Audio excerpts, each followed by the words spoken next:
Été 2013. Dans les salles obscures bien climatisées, sort Conjuring, les dossiers Warren. Un premier film qui va marquer à tout jamais la décennie 2010 et signer le début d'un univers horrifique unique. Conjuring est arrivé comme un uppercut dans le cinéma d'horreur. Pas de gore gratuit, pas de jumpscare facile, juste une terreur parfaitement maîtrisée.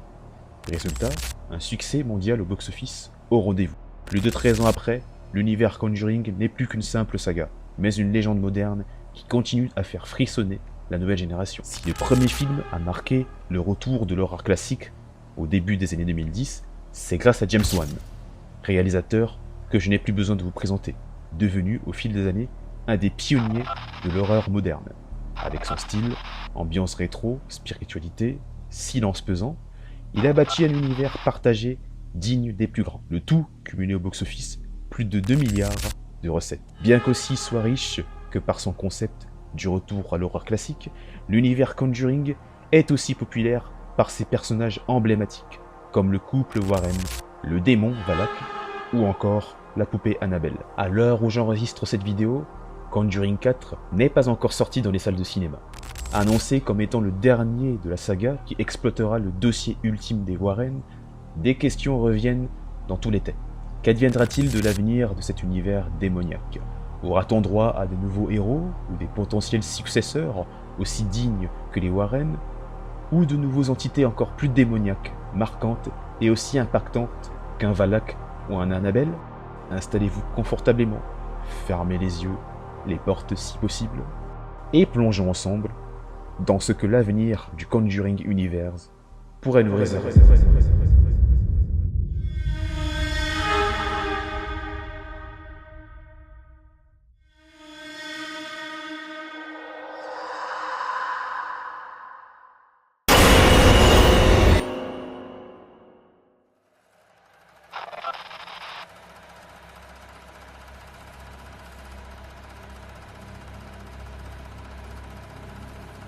Si Conjuring 4 marque définitivement la fin des aventures des duos Warren, reste encore énormément d'interrogations concernant le musée souterrain, gardant des objets mystérieux des précédentes enquêtes avant Conjuring 1. Et si les prochains films ou séries mettaient en lumière tout ce que les Warren ont laissé derrière eux? Chaque objet dans ce musée peut donner naissance à des films ou même des séries à part entière, comme ce fut le cas pour Annabelle sorti en 2014. Si dans un avenir proche, les producteurs décident de ne pas limiter leur univers uniquement sur le grand écran, nous pourrions aussi avoir droit à des productions TV. Avec l'arrivée de HBO Max, lancée en 2020, la Warner a l'occasion parfaite d'étendre l'univers Conjuring sur le petit écran. Et avec la sortie prochaine de Ça, Bienvenue à Derry, préquel de l'univers de Pennywise, prévu pour octobre, si le succès est au rendez-vous, ça serait une opportunité en or pour la franchise. On pourrait avoir plusieurs possibilités de style. Ce serait intéressant de découvrir la jeunesse du couple Warren, avec un casting plus jeune, leur toute première rencontre, ainsi que les débuts dans le milieu des enquêtes paranormales, mais aussi, comme énoncé précédemment, des séries centrées sur des objets mystérieux du musée, ou encore une série d'anthologie style Black Mirror, où chaque objet ou enquête ont des histoires différentes. Par exemple, un épisode centré sur Judy, la fille des Warren, se situant chronologiquement entre les films. Judy en train de faire face à des phénomènes paranormaux, où certains objets du musée ont pris le contrôle de toute la maison. Mais après tout, ça ne reste que mon interprétation personnelle. Mais je serais curieux de savoir ce que vous, chers spectateurs, imaginez pour l'avenir de cette franchise.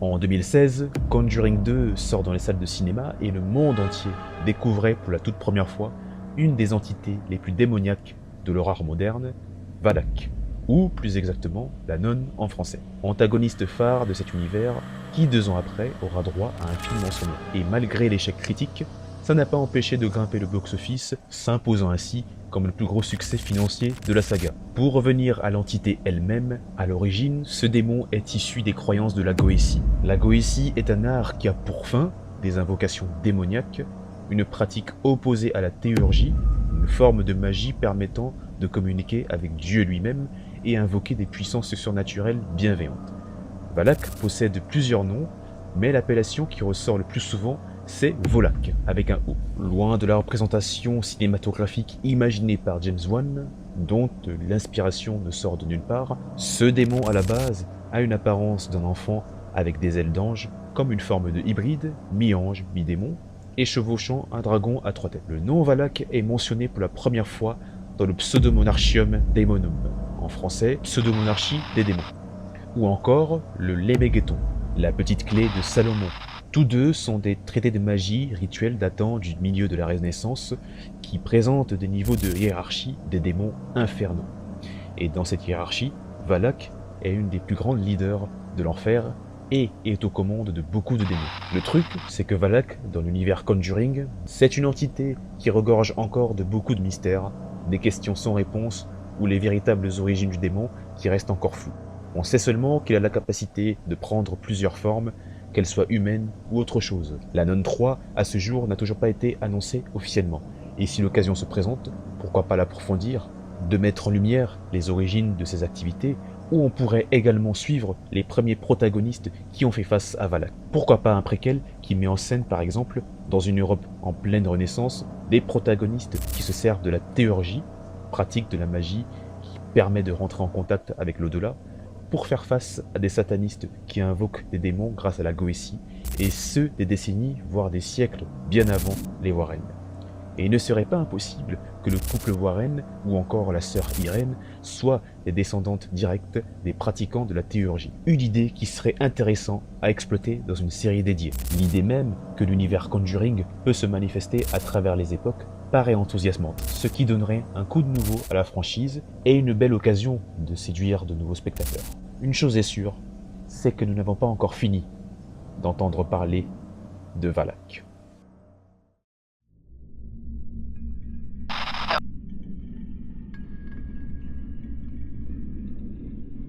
Si les films ont adapté la plupart des affaires à la fois spectaculaires et très immersifs, avec plus de 10 000 cas documentés à leur actif, tout ce que nous avons connu jusqu'à présent n'est qu'une partie émergée de l'iceberg. Et si les prochains films, à travers les spin-offs, préquels ou encore des suites, mettaient en lumière certaines affaires floues, cachées au fin fond des archives, ou encore inconnues de tous. Comme vous le savez, le Warren Museum regorge de beaucoup d'objets mystérieux, remplis d'histoires, mais surtout de nombreux dossiers sur des cas populaires, mais non adaptés ou encore non inconnus du grand public. Quelques exemples de cas réellement documentés par les Warren: la maison hantée de West Point, une caserne militaire américaine, événement qui a eu lieu dans les années 70, où 2 entités errent dans les couloirs de l'établissement, dont les objets qui se déplacent, les tirelires qui se vident, ou encore les portes qui claquent, sont des phénomènes signalés par beaucoup de témoins. Ou encore le loup-garou de Southend, une banlieue londonienne des années 80, où on y suit un certain Bill Ramsey, un charpentier victime d'un comportement étrange dès son enfance qui le rattrape à l'âge adulte. Il aurait subi des transformations physiques semblables à un loup-garou qui, selon certains témoignages, se serait mis à attaquer plusieurs personnes. C'est un des très rares cas de lysanthropie documenté par les Warren, une maladie mentale où le patient se croit transformé en un certain type d'animal. Très loin du paranormal, mais ce cas pourrait potentiellement devenir intéressant à aborder dans une éventuelle suite, ce qui ajouterait un vent de nouveau dans la façon où le Conjuring Universe exploite l'horreur en s'éloignant davantage de l'épouvante et laisser place à du fantastique ou même à des projets plus terre-à-terre. Côté ciné, il y a eu beaucoup de prises de liberté, que ce soit le design d'une religieuse démoniaque de Valak, imaginée par James Wan, ou encore la poupée Annabelle, plus percutant et très différent de la version réelle exposée au musée. On peut aussi imaginer des affaires fictives, non classées, ou encore qualifiées comme trop dangereux par l'Église catholique, par exemple, ou même le Vatican, pour aller plus loin. Le fait d'exploiter des dossiers archivés peut donner un prétexte parfait pour développer des histoires originaux à travers des potentiels films et séries liées. Ça permet de continuer la saga indéfiniment sans dépendre des histoires réelles et connues. Comme quoi, la plupart des menaces ne sont pas seulement celles que nous connaissons.